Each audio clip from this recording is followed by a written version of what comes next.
Belén, qué placer estar aquí en tu hotel, en tu casa, en el Hotel Sitges, en Calaceite, Teruel. Muchísimas gracias por invitarme. Isabel, muchas gracias por venir hasta aquí. Bueno, menos mal que nos conocimos ayer, que no nos conocíamos tú y yo personalmente, y nos conocimos en una cosa muy especial que Fran nos invitó, Fran y Jaume de Alcaufarbel, que nos invitó a la Rabalada. Gran fiesta, ¿eh? Realmente nos lo pasamos muy bien. Sí. En este horario de mediodía tarde es el mejor horario para las fiestas. Sí, porque a las 9 de la noche ya estás durmiendo prácticamente y te has pasado el día de fiesta. Pues la verdad es que sí, ¿eh? Gracias a Fran y a Jaume por invitarnos a sus fiestas. Y ahora estamos así de frescas para esta entrevista en Gran Hotel Rusticae, donde, no sé si sabes, esta es la segunda temporada, pero entrevistamos a gente como tú que ha abierto lugares especiales como es el Hotel Sitges. Y bueno, yo lo que quería comentar que bueno, este es un hotel que está en un pueblo, Calaceite, un pueblo medieval, histórico, uno de los pueblos que está catalogados, ¿no?, como le llaman el Cadaqués del interior, y que bueno, pues que abriste hace 12 años. Y a mí me gustaría que nos contases cuál es la historia única que hay detrás de este hotel. Bueno, el hotel tiene, yo destacaría que un par de historias únicas. La primera historia sería la que le da el nombre, Hotel del Sitges, porque es el nombre de la antigua plaza del Sitges de Calaceite. El Sitges es el lugar donde están les Sitges. Les Sitges en catalán son los silos. Entonces era el lugar del pueblo donde en los silos almacenaban el grano y donde hacían el vino. El nombre de esta plaza se perdió porque después de un incendio en la Guerra de Sucesión, en finales de 1600, las tropas borbónicas quemaron Calaceite, y entonces, como era un pueblo muy rico, porque era un gran productor de aceite, lo ensancharon. Y esto que eran las afueras, una plaza de trabajo, como la Almazara, se convirtió en la plaza central. Entonces colgaron con tierra los silos y construyeron la plaza. Y al hacer las obras para rehabilitar esta casa, apareció en el subsuelo, aparecieron los silos. Y entonces esa es la gran historia, recuperar el origen de esa plaza y el origen de Calaceite también. ¿Y qué tiene Calaceite que, bueno, yo creo que en Cataluña es más conocido, pero yo creo que tiene esta zona de Teruel es muy, muy potente y yo creo que es un poco desconocida. ¿Qué tiene la zona que la hace tan bella? Sí, Calaceite es la capital cultural del Matarraña y, como has dicho al principio, está catalogado como uno de los pueblos más bonitos de España. Entonces, una de las cosas que tiene el Matarraña es que es una tierra de frontera, históricamente, frontera entre Cataluña, frontera también entre el País Valencià. Entonces, ya desde los tiempos de los romanos, que pasaron bastante de largo, de los árabes se establecieron allí, y entonces le da este carácter, pues por ejemplo, el plurilingüismo. En Calaceite se habla catalán desde toda la vida. Somos muy, muy diversos. El cruce de los ríos, las montañas, de los puertos, ha sido siempre, a la vez que estratégico, un poquito abandonado. Y esto produce que el paisaje se ha declarado bien de interés cultural, porque es una agricultura muy antigua que no ha sufrido la transformación, por ejemplo, del olivar de Jaén. Uh-huh. Jaén es monocultivo. Y en el Matarraña los bancales son variados: olivos, almendros, viñedos, un poco de grano. Y entonces, claro, es como si nos hubiéramos saltado una época de la industrialización o el desarrollo agrícola y de repente pues estamos en otra época en la que se ha demostrado que la alternancia del cultivo es lo que va mejor para las plagas, entonces somos más ecológicos. Toda la agricultura se está convirtiendo en ecológica y eso se valora mucho.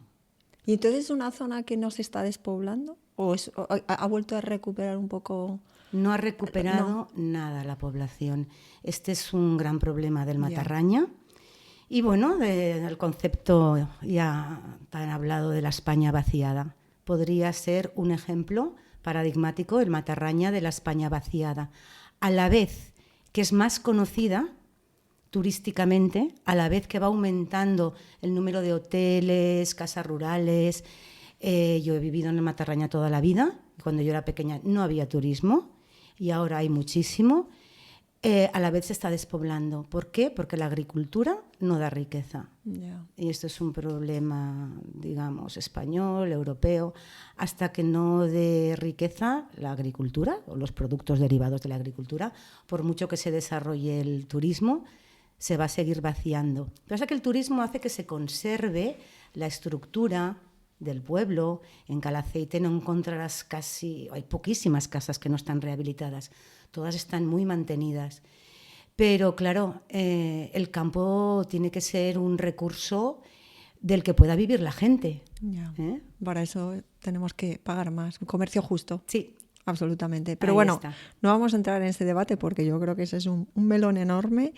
A mí me gustaría preguntarte, José Donoso fue el primer escritor que llegó a Calaceite en ese boom de intelectuales que elegía Calaceite a partir de los años 60. ¿Por qué esto? Por esto, y sigue sucediendo. Tú tienes clientes que van un poco en busca de inspiración. Sí. De hecho, por eso Calaceite tiene el título de capital cultural del Matarraña, que la capital administrativa es Valderrobres. Pues la verdad es que se ha escrito todo un ensayo de por qué Calaceite tiene el eslogan de refugio de artistas. Y de hecho sí que fue José Donoso, y a raíz de José Donoso, pues un grupo bastante considerable de los escritores que están dentro de la generación del boom latinoamericano, ¿no? Por ejemplo, Mario Vargas Llosa también estuvo por Calaceite y esto atrajo... ¿Viviendo allí un tiempo? No, visitando a su amigo, iba de vez en cuando, también lo visitaba. Y estos vivían en Barcelona y invitaban a sus amigos, que formaban un grupo que aquí en Barcelona se llama La Goix Divin, no sé si has oído hablar. Y bueno, pues un representante de La Goix Divin era el arquitecto, ahora no me sale el nombre, un arquitecto muy famoso de aquí de Barcelona, Bofill. Entonces Bofill también estuvo, entonces de Bofill pues ya estaba la hija de la Presley, que tampoco me sale el nombre, Chabeli, ¿no? Y también iban allí fines de semana.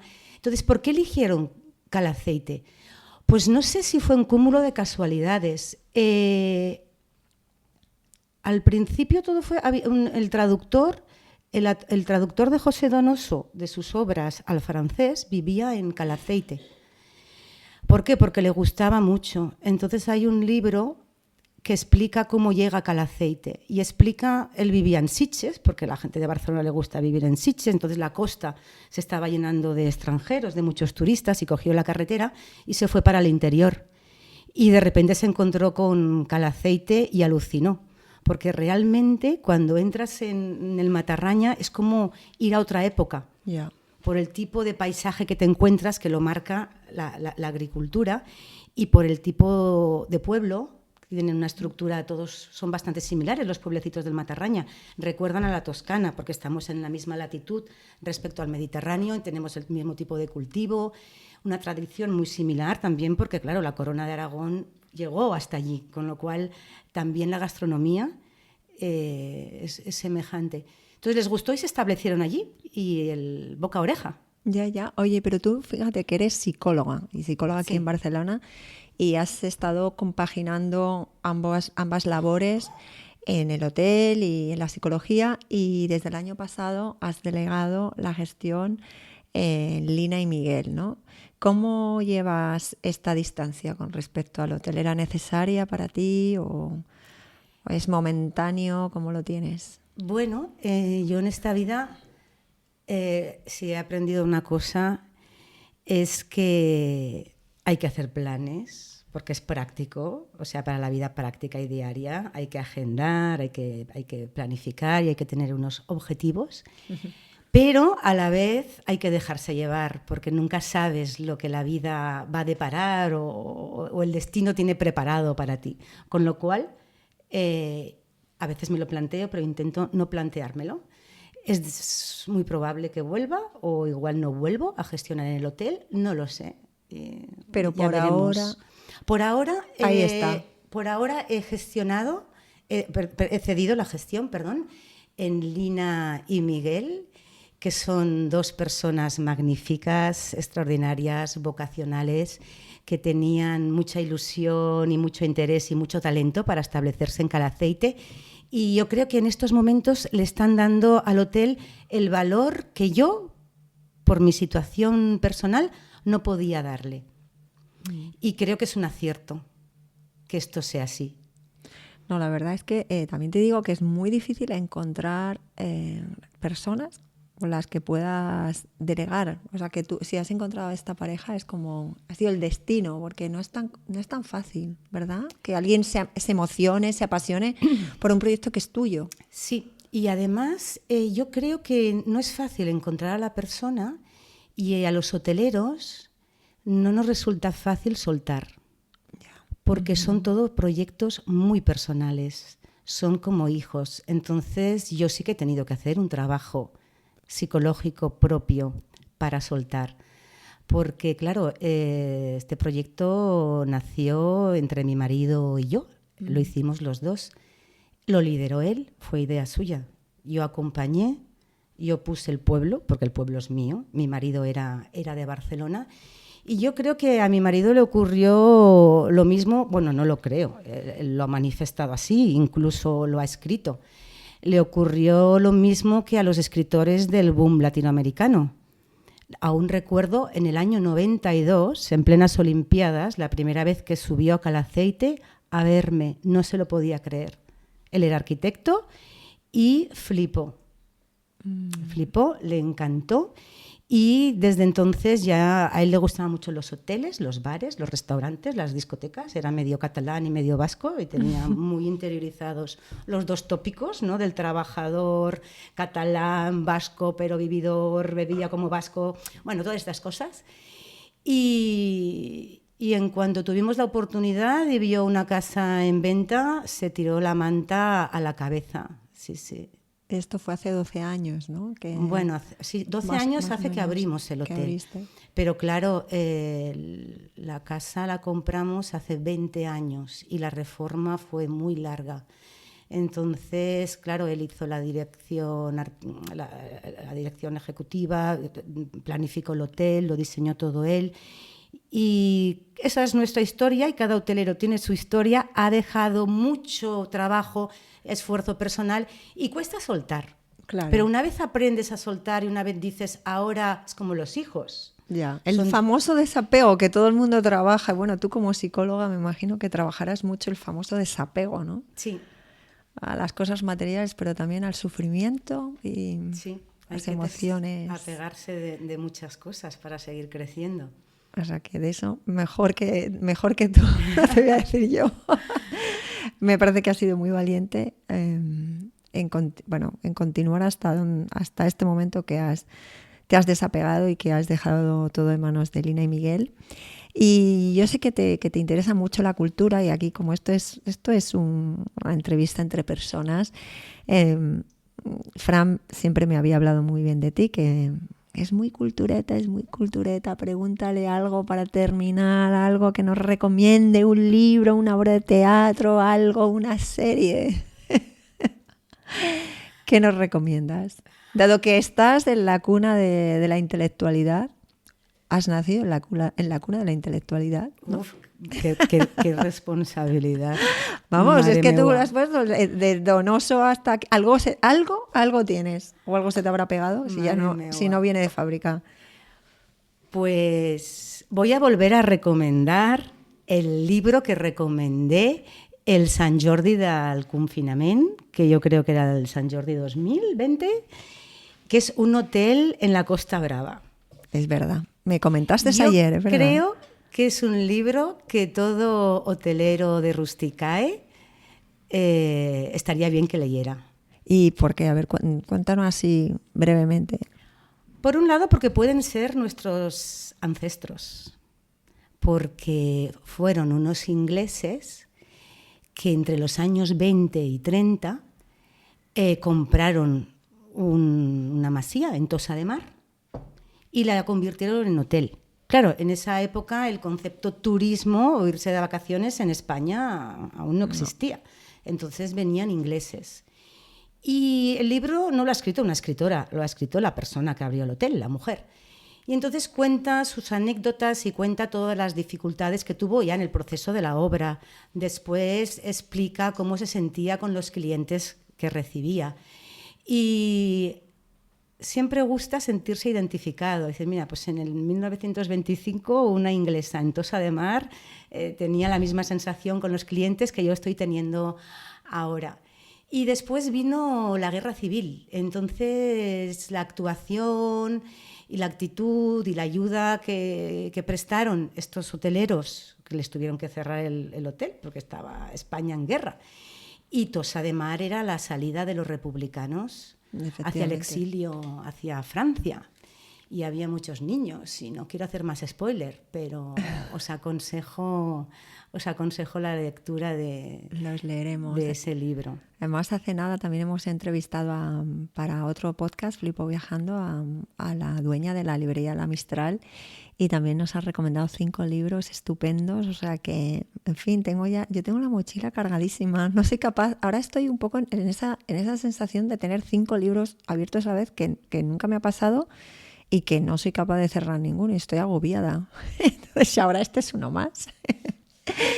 Bueno, Belén, ha sido un placer. No sé que tú cómo ves el mundo del turismo, si sientes, además, fíjate, como psicóloga, esto también yo creo que lo comentamos ayer, esa necesidad, decía un hotelero nuestro, que él se quiere transformar de aquí a 3 años pues casi en un centro pues de transformación, de sanación, porque dice que la sociedad hay que desintoxicar, ¿no?, a la gente que está muy mal, ¿no?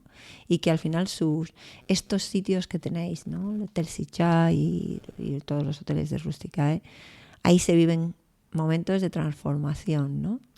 ¿Tú cómo ves esto? Pues es un tema muy interesante que reflexiono muy a menudo. Y que todavía no tengo una opinión clara. La línea que hay entre ser un hotel estándar, entre comillas, y ser una casa de reposo, un centro terapéutico, yo creo que cada vez la línea está más difusa. Yo al principio lo tenía muy claro, igual era como para protegerme. Yo soy psicóloga y soy hotelera, y cuando hago de psicóloga y hotelera. O sea, igual no necesitaba en aquel momento para sobrevivir. Y ahora con la edad y la experiencia, siendo yo también usuaria de casas de reposo, centros terapéuticos, experiencias de fin de semana, voy difuminando esta separación. Entonces, yo creo que es un tema interesante, puede ser una línea de trabajo a reflexionar en Rusticae, porque realmente, claro, la sociedad está cambiando, estamos cambiando, y todo esto puede ser muy, muy interesante. Y lo dejo abierto. Pues me parece muy bien, y mira, ahora que lo dices, podríamos hacer como una especie de un grupo de trabajo, igual liderado por ti, porque ahí tienes mucho que decir, y porque ya estoy escuchando cada vez más a hoteleros que están hablando de esto. Hay hoteles en Rusticae que ya se han convertido, son centros de retiro y ya están especializados en esto, ¿no? Pero hay un tema importante, yo creo, de desarrollo, así que lo vamos a fomentar. Muy bien, no hay nada como hablar y conocerse para que salgan nuevas ideas. Belén, ha sido un placer tenerte aquí en Gran Hotel Rusticae y bueno, la verdad es que el tiempo se hace corto porque siempre hay muchísimo de lo que hablar, sí. Pero ahora nos vamos a ir a tomar algo. Sí, me ha encantado conocerte ayer, hoy y después. Claro, esto ha sido el principio. Bueno, pues muchísimas gracias, de verdad. Y nada, y nosotros ya nos vemos en el siguiente capítulo de Gran Hotel Rusticae. Nos vemos.